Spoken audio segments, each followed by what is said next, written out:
Assalamualaikum Ustaz. Waalaikumsalam warahmatullahi wabarakatuh. Gimana caranya agar hidup kita tenang? Ya, tenangkan. Gimana caranya agar hidup kita tenang? Tenangkan. Anda kenapa sampai nggak tenang? Nggak tenang itu kan perkaranya bisa karena berbuat maksiat. Ya, orang berbuat maksiat, berbuat salah itu pasti nggak tenang.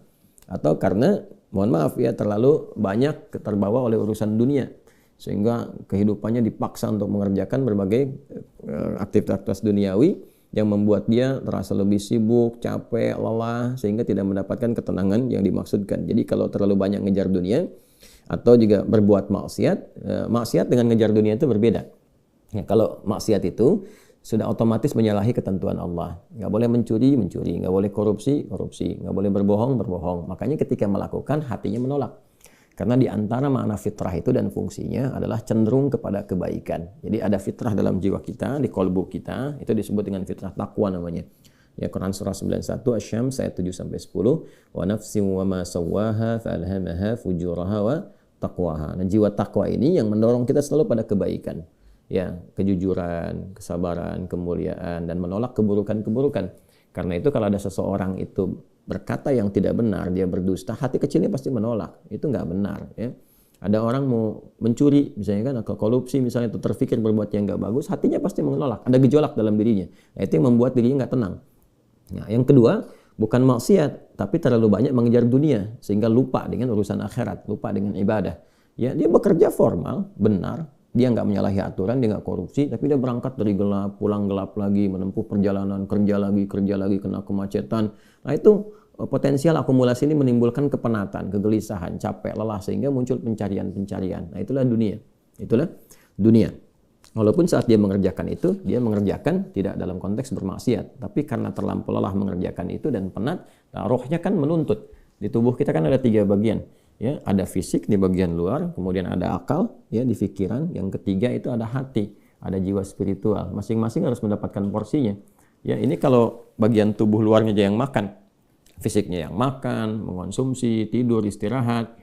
Ya, kemudian akalnya nggak pernah dipakai, nggak pernah belajar, nggak pernah baca, nggak pernah apa. Ini akalnya juga bisa protes, tumpul, nggak nyaman.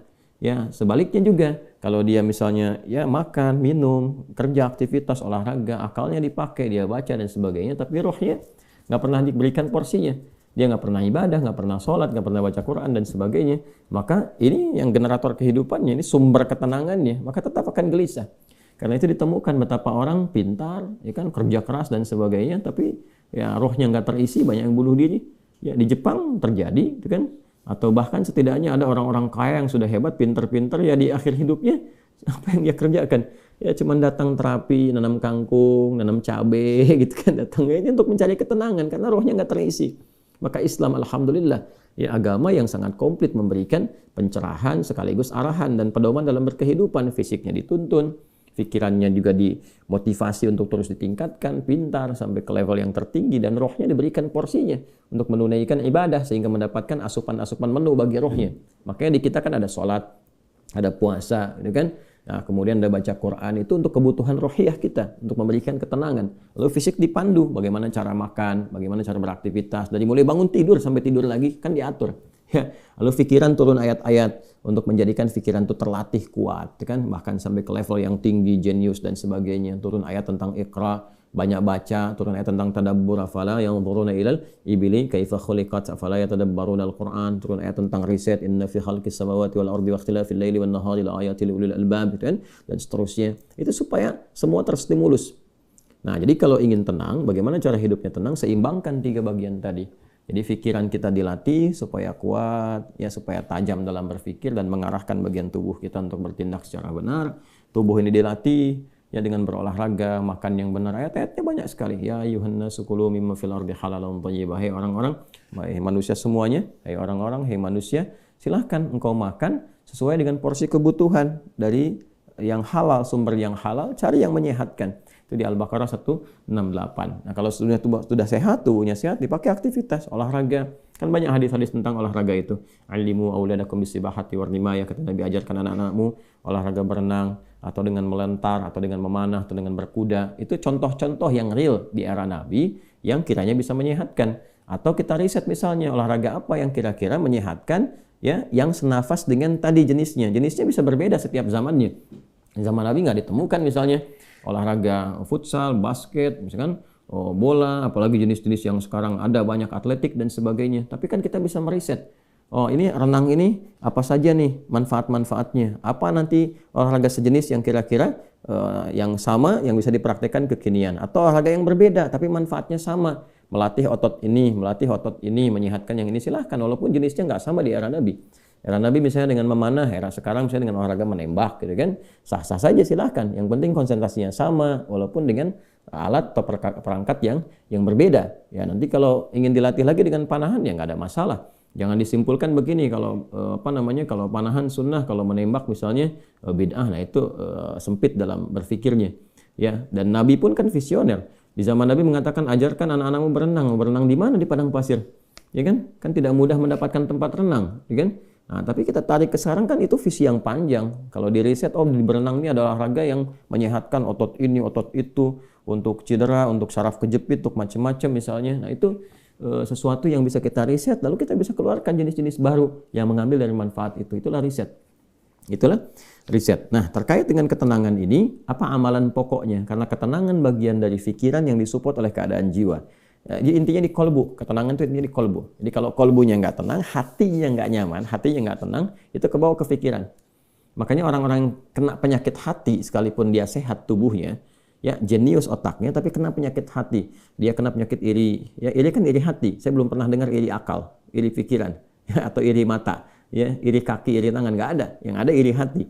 Ya, dengki misalnya, ria, itu penyakit hati semua. Makanya orang dengki, orang hasad itu pasti hidupnya nggak tenang.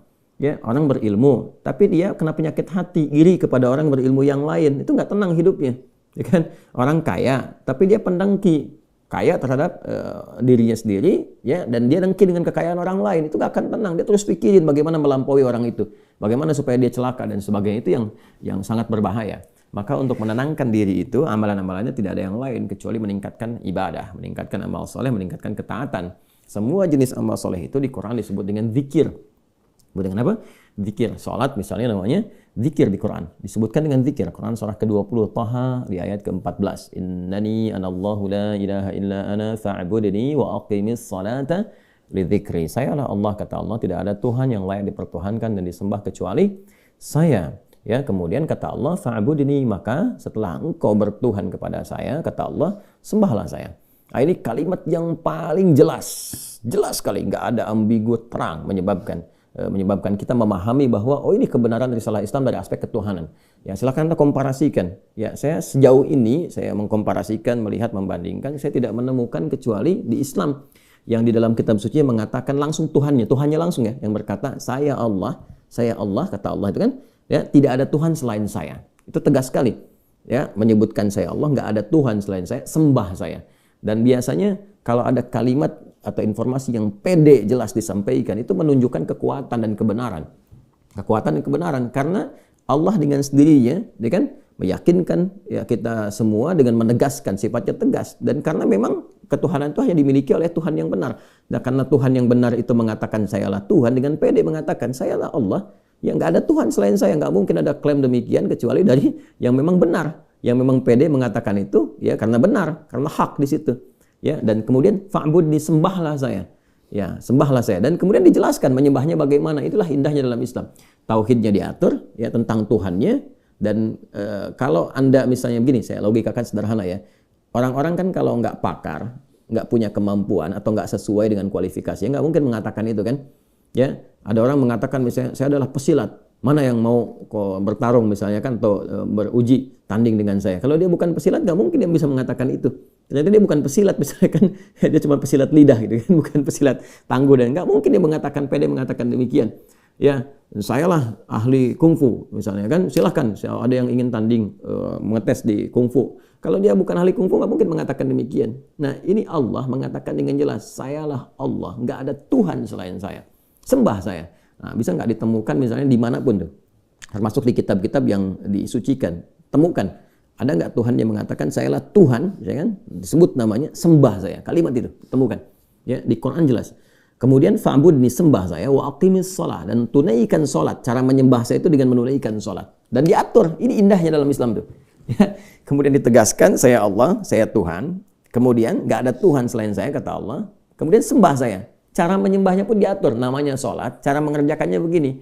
Ya, lalu ditunjuk, diutuslah Nabi Muhammad SAW untuk mengajarkan dari awal sampai akhir, dari gerakan sampai bacaan, dari mulai hukumnya diajarkan, ya, dari cara menghadap ke arah mana, kemudian bagaimana caranya, ya, dari mulai berwudunya bahkan sampai dengan selesainya. Ya, ini menunjukkan bahwa risalah agama ini benar. Nggak mungkin kan diada-adakan demikian. Gimana cara bisa merekayasa seperti itu terjadi? Nggak mungkin. Ya, ini dari awal sampai akhir dan nggak ada kreativitas di situ. Nggak ada kreativitas dan semua sama. Ya, orang Arab demikian, yang bukan Arab demikian. Ya, jadi nggak ada ceritanya misalnya di Arab pakai bahasa Arab, di Indonesia pakai bahasa Indonesia. Ya, di Indonesia, di Sumatera pakai bahasa Sumatera misalnya, atau di Jawa pakai bahasa Jawa. Tidak. Ya, Quran mau dimanapun pakai bahasa Arab. Salat dengan cara yang sama, menghadap ke tempat yang sama. Tapi terkait dengan pertanyaan ini, teruskan ayatnya. Wa aqimis salata lidzikri. Tunaikan salat kepadaku, kan, sebagai zikir. Jadi salat itu disebut dengan zikir. Berdoa juga zikir. Ya, doa juga zikir. Quran surah ke-7 ayat 205. Wadhkur rabbaka fi nafsika tadarruan wa khifatan wa dunal jahri minal qaul, dan berzikirlah, berdoalah maksudnya. Zikir ini doa. Ya, berdoalah, mohon dengan sepenuh jiwamu, dengan ketenangan, gitu kan, mintakan kepada Allah dengan penuh ketenangan. Dan mohon dengan kekhusyuan, mohon dengan penuh harap supaya dikabulkan. Nah, silakan cek, bukankah saat berdoa itu ada ketenangan? Anda punya masalah, alih-alih Anda curhat di media sosial, gitu kan? Nah, kemudian Anda arahkan untuk berdoa dengan cara yang benar. Anda ke kiblat, wudu, minta dengan khusyuk. Bukankah saat berdoa tenang? Ya kan? Bukankah saat sholat itu Anda lebih tenang? Ya kan? Bukankah saat Anda baca Quran lebih tenang? Nah, baca Quran itu disebut dengan zikir, karena Qurannya disebut zikir. Quran surah ke-15 ayat 9. Inna nahnu nazzalna dzikra wa inna lahu lahafidhun. Kami telah turunkan Al-Quran sebagai zikir. Nah, Anda itu kalau baca Quran kan lebih tenang. Apalagi kadang terjadi begini, sedang punya masalah, terus kita buka mushaf, random acak tuh dibuka begini, tiba-tiba ayatnya sesuai dengan masalah kita. Gitu. Nah, baru baca aja udah tenang keadaan jiwanya. Ya, udah menyebut nama Allah, baru bismillahirrahmanirrahim, sudah tenang. Ya, Quran surah ke-8 ayat kedua, innamal mu'minuna alladzina idza dzukirallahu wajilat qulubuhum wa idza tuliyat 'alaihim ayatuhu zadatuhum imanan wa 'ala rabbihim yatawakkalun. Ciri orang beriman itu kalau disebutkan nama Allah ada getaran, konfirmasi di jiwanya, dan kalau dibacakan kepada ayat-ayat Allah bertambah keimanan. Iman itu kan sumber ketenangan. Ya, makanya iman itu berasal dari kata al-aman. Ulaika lahumul amnu, kan? Ya, alladzina amanu wa lam yalbisu imanahum bidzulmin, ya ulaika lahumul amnu. Orang-orang yang beriman itu kata Al-Qur'an, dan kalau imannya benar, maka akan mendapatkan ketenangan dalam jiwanya. Nah, ini kalau dibacakan Quran ada ketenangan dalam diri kita. Kita dengar orang lain baca Quran aja udah tenang, apalagi kita baca sendiri, kan? Apalagi misalnya zikir. Ya, zikir. Pasca salat kita berzikir, kan, amalannya disebut zikir. Itu membuat kita tenang. Subhanallah, alhamdulillah, Allahumma antas salam, istighfar. Quran surah ke-4 An-Nisa ayat 103. Fa idza qadaytumus salata fadhkurullaha qiyaman wa qu'udan wa 'ala junubikum. Kalau Anda telah tuntas mengerjakan salat, maka berzikirlah. Ya, subhanallah, alhamdulillah, Allahu akbar, Allahumma antas salam. Ya, dari astagfirullah dulu awalnya, kan? Nah, itu membuat diri kita lebih tenang, lebih nyaman. Nah, itu semua amalan tadi disebut dengan zikir. Karena itu disimpulkanlah di Quran surah ke-13 Ar-Ra'du di ayat ke-28 ketika Allah berfirman, ala bi dzikrillahi tatma'innul qulub. Yakinkan pada dirimu. Ala itu harfu taukid, bukan hanya ikhbar. Huruf untuk menginformasikan sekaligus menguatkan informasi yang disampaikan. Saya tegaskannya, kata Allah, yakinkan pada dirimu dengan meningkatkan zikir kepada Allah, maka akan cenderung berdampak tenang kepada jiwa. Nah, jadi kalau Anda ingin tenang, saya ingin tenang, kita ingin tenang, gampangnya tingkatkan zikir.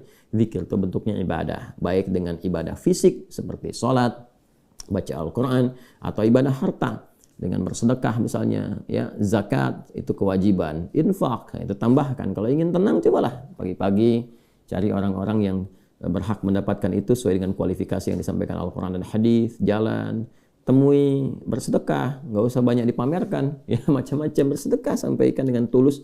Nanti Anda akan mendengar orang itu berkata, tak, terima kasih Pak, semoga Bapak disehatkan, keluarga juga dilancarkan rezekinya, dijaga oleh Allah kemuliaannya. Oh, itu mahal sekali. Padahal yang dikeluarkan mungkin 5.000, 10.000, tapi bagi orang-orang tertentu itu sangat berharga dan melahirkan doa yang dengan doa itu mengguncang aras dan memberikan ketenangan kepada jiwa.